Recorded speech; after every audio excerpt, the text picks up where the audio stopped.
Yeah. Well, socialism is democracy, but everywhere. Um, as far as I'm concerned, socialism is just freedom.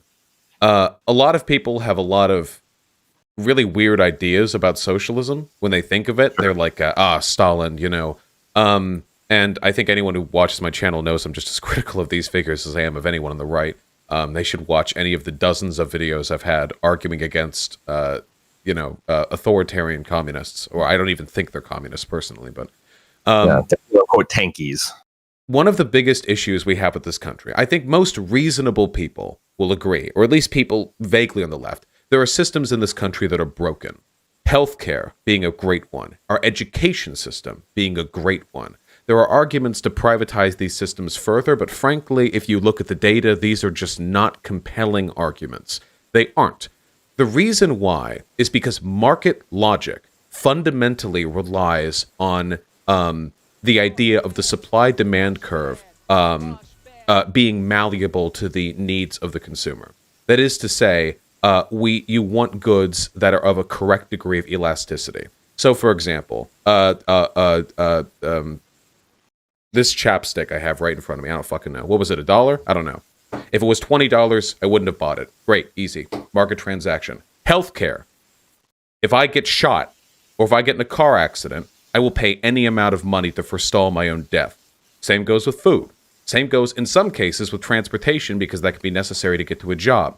These systems, education too, you can't do shit if you don't have an education. You want to price out elementary school $1,000 a day? I mean, if your kid doesn't have an education, they're not getting a job. These systems are necessary. So decommodifying, that is to say, procuring them without the intent of selling them, is generally a better strategy. If you look at the way other economies handle their education, their healthcare, this isn't even like a philosophical argument. The data just suggests that these things are better. And the reason for this is because market logic has fundamental faults that people are very occasionally unwilling to overlook. I'll give you another example. We call this country, the United States of America, a democracy. And some people will say, oh, it's a republic. And then I'll say, you fucking idiot. Those aren't mutually exclusive. You can be both. So it's a democracy. Great. Not a perfect one, but it is one.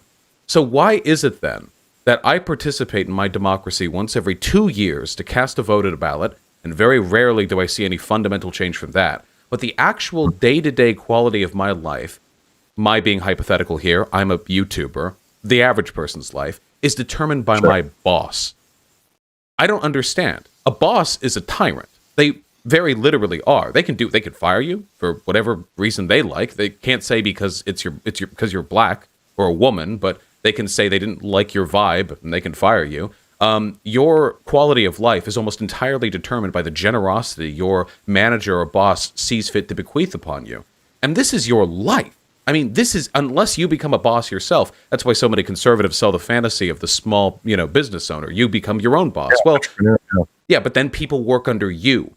This system necessitates the vast majority of the population has to live under 40 hours a week under a soft tyranny, which determines their wealth, the quality of their life to a large extent. And I think this is ridiculous. I think this is absurd. We can't call ourselves a free country if the vast majority of people must submit themselves to tyranny if they are to live decent, equitable lives. We see right now, in so many ways, I apologize for the preachiness of this pitch, but now I'm into it. I'm having fun. There are so many ways in which this country is crumbling. Our infrastructure, poor investment, our education system likewise. And it feels like getting these things funded properly, fixing these systems, is a game of tug-of-war with the most powerful and influential human beings who have ever lived, the wealthiest people around, the lobbyists, the bankers, the politicians. These people are absurdly powerful. Their interests are different than ours. I don't know why somebody who makes $2 billion a year would care whether or not public education is doing well, or whether infrastructure works when they helipad their way across the United States. Yeah. They have no reason to. Their material interest is different. All of the problems in this country that are economic by nature fundamentally come down to the fact that everything is run by a group of people who have a different set of interests to the majority of the population. And that's not democracy. The difference between the worker and the bourgeoisie.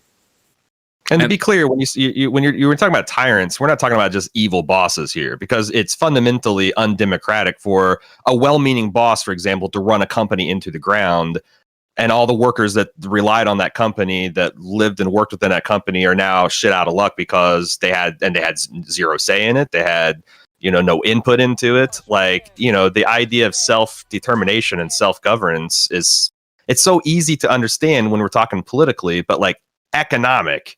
That's one thing that I've been trying to talk to people is like, we accept all kinds of restrictions on people's military power. You're not allowed to own certain firearms. You're not allowed to have a private army in this country.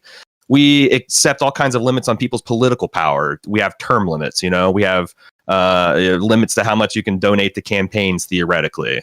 But like, we don't ever want to countenance economic restrictions on people's freedoms. Do you want to be a trillionaire? Go fucking nuts.